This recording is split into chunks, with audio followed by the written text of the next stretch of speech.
সজীব ওয়াজেদ জয় বাংলাদেশের প্রাক্তন প্রধানমন্ত্রী শেখ হাসিনার পুত্র। সারা জীবন সে বিদেশে কাটিয়েছে। তার রাজনৈতিক প্রজ্ঞা নিয়ে অনেকেরই সংশয় ছিল এবং সে যে বাংলাদেশের রাজনীতিতে আসতে চায় না সেটা তার কর্মকাণ্ডেই বোঝা গিয়েছিল। এবং সজীব ওয়াজেদ জয়কে এই আওয়ামী লীগের বা শেখ হাসিনার পরবর্তী উত্তরসূরি হিসেবে কেউ দেখতও না। কিন্তু শেখ হাসিনার পুত্র হিসেবে সে যথেষ্ট পরিমাণ গত 15 বছরে সুযোগ সুবিধা ভোগ করেছে, বিদেশে থেকে অনেক কিছু কলকাঠি নেড়েছে বলে গুঞ্জন শোনা যায়। এখন ঘটনা হচ্ছে, এই শেখ হাসিনা যখন পালিয়ে যায়, দেশে দমন-পীড়ন চালিয়ে পালিয়ে যাওয়ার পর থেকে বিভিন্ন জায়গায় ইন্টারভিউ দিচ্ছে এবং সেই ইন্টারভিউগুলোর প্রথম দিক থেকে যদি আমি বলি, প্রথমে সে বলেছিল তার মা আর বাংলাদেশের রাজনীতিতে ফিরবে না। তার মা বাংলাদেশের মানুষের উপর বিরক্ত, কষ্ট পেয়েছে, অভিমান করেছে, তার মা আর ফিরছে না, তার পরিবারের কেউই আর রাজনীতিতে ফিরবে না এবং বাংলাদেশের রাজনীতি নিয়ে বাংলাদেশ বুঝবে, তাদের পরিবারের কোনো দায় দায়িত্ব নেই।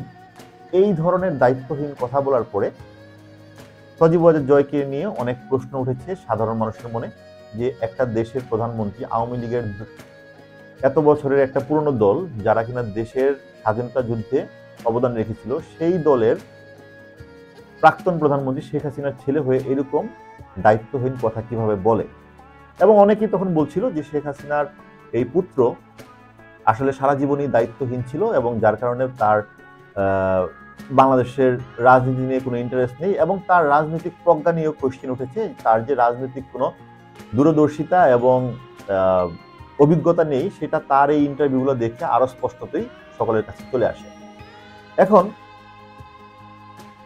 তারপর থেকে শুরু করে ইন্ডিয়ান মিডিয়া সহ সে একটা ক্যাম্পেইন, কি ক্যাম্পেইন, বিভিন্ন চ্যানেলে, ইন্ডিয়ান চ্যানেল সহ বিভিন্ন চ্যানেলে সে ইন্টারভিউ দিয়ে বেড়াচ্ছে যে শেখ হাসিনার এই পলায়ন এবং এই আন্দোলনটা হচ্ছে আমেরিকার ইন্ধনে বাংলাদেশকে একটা পাকিস্তানি রাষ্ট্রের মতো তৈরি করার জন্য, জামাতকে ক্ষমতায় বসানোর জন্য একটা ষড়যন্ত্র, একটা চক্রান্ত, এটা কোনো ছাত্র আন্দোলন না।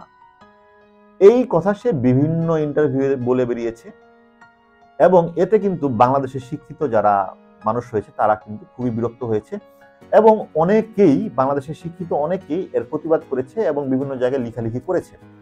এবং সে কিন্তু আরো বলেছিল বাংলাদেশে একটা সাম্প্রদায়িক দাঙ্গা তৈরি করার রাস্তা চলছে, জামাত শিবির বাংলাদেশের হিন্দুদের উপর অত্যাচার শুরু করেছে, এসব গল্প ফাঁদার চেষ্টা করে, কিন্তু সেখানেও তারা ব্যর্থ হয়। বিকজ সেদিন রাত থেকে দেখা যায় জামাত শিবিরের বিভিন্ন নেতাকর্মী সহ ছাত্ররা, বিএনপির নেতাকর্মীরা হিন্দুদের বাড়ি মন্দিরের সামনে পাহারায় সারা রাত দাঁড়িয়ে আছে। এখন ঘটনা হচ্ছে, এই যে গল্পগুলো ফাঁদলো এবং এই গল্প উল্টাপাল্টা কথা বলে সে কিন্তু তার নিজের 12টা যেমন বাজিয়েছে, তার দলেরও 12টা বাজিয়েছে। কিভাবে? এই কথাগুলোর কারণে মানুষরা স্পষ্টতই বুঝতে পারছে যে এই আওয়ামী লীগ দলটা দেশের মানুষকে কখনোই ভালোবাসেনি। কারণ যদি ভালোই বাসত তাহলে একদিনের ভিতরে দেশকে এরকম অবহেলা করে এবং দেশকে আরো বিপদে ফেলার জন্য এই ধরনের বক্তব্য দিতে পারত না। ভুল তারা অনেক করেছে এবং এখনো করে যাচ্ছে, কিন্তু সেই ভুল যখন বুঝতে পেরেছে অনেক লেট হয়ে গিয়েছে।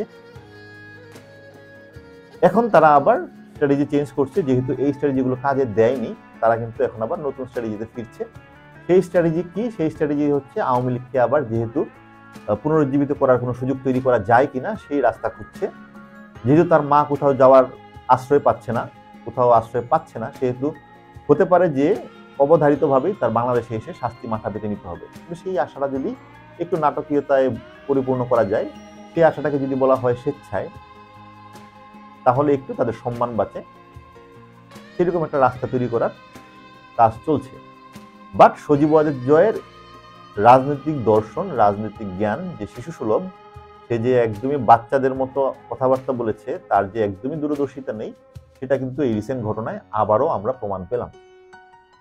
তো আমার কথা হচ্ছে, দেশকে ভালোবাসেন, দেশের মানুষকে ভালোবাসেন, শুধু ক্ষমতার লোভে এবং ক্ষমতা চলে গেলেই গালিগালাজ শুরু করেন না, অবহেলা শুরু করেন না। এই অবহেলার কারণেই কিন্তু আজকে আপনাদের এই পরিণতি।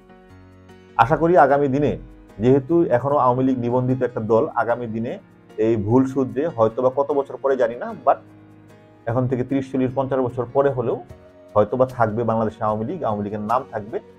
কিন্তু সেই নাম রাখার জন্য এই আগামী 30 বছর আপনাদের অনেক ত্যাগ করতে হবে, অনেক কাজ করতে হবে। আর এইসব অল্প পলিটিক্যাল জ্ঞান সমৃদ্ধ মানুষকে পরিত্যাগ করতে হবে। যারা বাংলাদেশে ভালো নেতা রয়েছে আওয়ামী লীগের, তাদেরকে বলবো তারা আপনারা রিফর্ম করেন, আপনারা এই পরিবারতন্ত্র থেকে বের হন, আওয়ামী লীগ নামটাকে রিফর্ম করে ভালো একটা দিকে নিয়ে যাওয়ার চেষ্টা করেন। হয়তোবা 2 প্রজন্ম লাগবে, কিন্তু একসময় গিয়ে হয়তোবা আপনারা দাঁড়াতে পারবেন। কিন্তু যদি এইসব অনভিজ্ঞ লোকের পরামর্শে এখনো চলেন, এই পরিবারতন্ত্র থেকে বের না হন, তাহলে আপনাদের ভবিষ্যৎ খুবই খারাপ, খুবই অন্ধকার।